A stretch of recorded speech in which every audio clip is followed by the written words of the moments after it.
പ്രേക്ഷകരുടെയും നിരൂപകരുടെയും പ്രശംസ ഒരുപോലെ നേടിക്കൊണ്ട് തിയേറ്ററുകളിൽ മുന്നേറുകയാണ് ടൊവിനോ തോമസ് ചിത്രം നരിവേട്ട.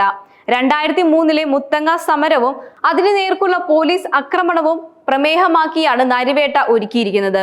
ചിത്രം കണ്ട ശേഷം മന്ത്രി കെ രാജൻ സോഷ്യൽ മീഡിയയിൽ പങ്കുവച്ച കുറിപ്പ് ശ്രദ്ധ നേടുകയാണിപ്പോൾ. മുത്തങ്ങ സമരത്തെ അന്നത്തെ കോൺഗ്രസ് സർക്കാർ അതിക്രൂരമായി നേരിട്ടപ്പോൾ ഇടതുപക്ഷ സർക്കാരാണ് ആദിവാസികൾക്ക് ഭൂമിയുടെ അവകാശം നൽകിയതെന്ന് മന്ത്രി കുറിച്ചു. സിനിമയിലെ ചില രംഗങ്ങൾ ഒരു നീറലോടെയാണ് കണ്ടതെന്നും മന്ത്രി പറഞ്ഞു. കെ രാജന്റെ കുറിപ്പ് ഇങ്ങനെയാണ്: കണ്ണു നനയിപ്പിക്കുന്ന നരിവേട്ട. ടൊവിനോ തോമസിനെ നായകനാക്കി അബിൻ ജോസഫ് തിരക്കഥ എഴുതി അനുരാജ് മോഹൻ സംവിധാനം ചെയ്ത നരിവേട്ട എന്ന സിനിമ കണ്ടു. അതിമനോഹരമായ ഒരു ചലച്ചിത്ര ആവിഷ്കാരമാണ് അനുരാജ് നരിവേട്ടയിലൂടെ നമുക്ക് മുന്നിൽ അവതരിപ്പിച്ചിരിക്കുന്നത്. ഓരോ മുഹൂർത്തങ്ങളും ചരിത്രത്തെ കാവൽ നിർത്തിയാണ് അനുരാജ് അവതരിപ്പിച്ചിട്ടുള്ളത്.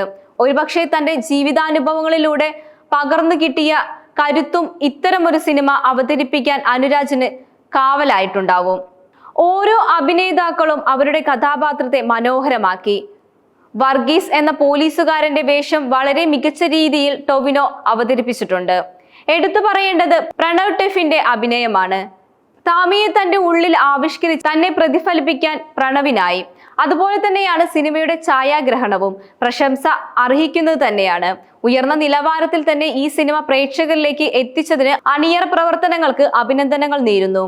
ദൃഢമായ രാഷ്ട്രീയം സംസാരിച്ചുകൊണ്ടാണ് നരിവേട്ട മുന്നോട്ടു പോകുന്നത്. 2003 മുത്തങ്ങ ആദിവാസി സമരവും അതിനെതിരെ അന്നത്തെ കോൺഗ്രസ് ഭരണകൂടം നടത്തിയ കിരാതമായ ആക്രമണവും വർത്തമാന തലമുറകളെ ചർച്ചയിലേക്ക് കൊണ്ടുവരാൻ ഈ സിനിമയ്ക്കായി. ഒരു നീറലോടെ അല്ലാതെ മുത്തങ്ങ സംഭവം ഓർത്തെടുക്കാൻ കഴിയില്ല. അന്ന് ഞാൻ AIYF തൃശൂർ ജില്ലാ സെക്രട്ടറിയായി പ്രവർത്തിക്കുന്ന സമയമാണ്. മുത്തങ്ങ കേരളത്തിന് മറക്കാൻ കഴിയുന്ന പേരല്ല. ഒരു തുണ്ടു ഭൂമിക്കായി മണ്ണിന്റെ മക്കൾ നടത്തിയ അവകാശ സമരത്തിന്റെ അടയാളങ്ങളാണ് ആ പേരിലൂടെ പ്രതിഫലിക്കുന്നത്. മുത്തങ്ങയിലെ ജനങ്ങളെ കോൺഗ്രസ് ഭരണകൂടം ആട്ടിയോടിച്ചപ്പോൾ അവരെ ചേർത്ത് പിടിച്ചത് ഇടതുപക്ഷമാണ്. അന്ന് സമരത്തിൽ പങ്കെടുത്ത 283 കുടുംബങ്ങൾക്കും ഇടതുപക്ഷ സർക്കാർ ഭൂമി നൽകി. ബാക്കിയുണ്ടായിരുന്ന 37 കുടുംബങ്ങൾക്കും ഞാൻ തന്നെ നേരിട്ട് ഭൂമിയുടെ അവകാശം കൈമാറി. 1 ഏക്കർ ഭൂമി വീതമാണ് 2023 മാർച്ച് മാസത്തിൽ നൽകിയത്. ഇതോടെ മുത്തങ്ങ സമരക്കാരായ 283 കുടുംബങ്ങൾക്കും ഭൂമി ലഭിച്ചു. ഭൂമിയുടെ രേഖകൾ എന്നിൽ നിന്നും അവർ ഏറ്റുവാങ്ങുമ്പോഴും അവരുടെ ഉള്ളിൽ 2003 വെടിവെപ്പിന്റെ കാതടപ്പിക്കുന്ന വേദനകൾ നിൽക്കുന്നുണ്ടായിരുന്നു.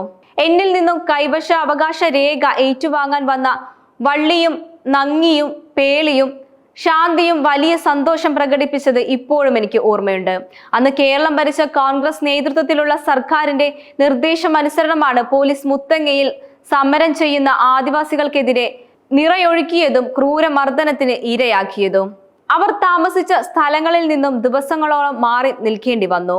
വെടിവെപ്പിൽ കൊല്ലപ്പെട്ടവരെ തെളിവ് നശിപ്പിക്കുന്നതിനായി കുഴിയിലേക്ക് വലിച്ചിട്ട് മണ്ണെണ്ണയും പഞ്ചസാരയും ചേർത്ത് കത്തിച്ചു കളഞ്ഞത് സിനിമയിലൂടെ വീണ്ടും അവതരിപ്പിച്ചപ്പോൾ ഒരു നീറലോടെയാണ് ഞാൻ അത് കണ്ടത്.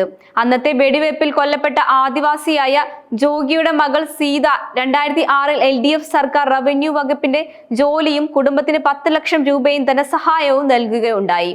ഇപ്പോൾ മുത്തങ്ങ സമരത്തിന്റെ പൂർണ്ണ വിജയം എന്ന് നമുക്ക് അവകാശപ്പെടാം. എല്ലാവർക്കും ഭൂമി എന്ന ലക്ഷ്യം ഇടതു സർക്കാർ നിറവേറ്റി കഴിഞ്ഞിരിക്കുന്നു. ഇത് ഇച്ഛാശക്തിയുടെ ദൃഢനിശ്ചയത്തിന്റെ പരിണിത ഫലമാണ്.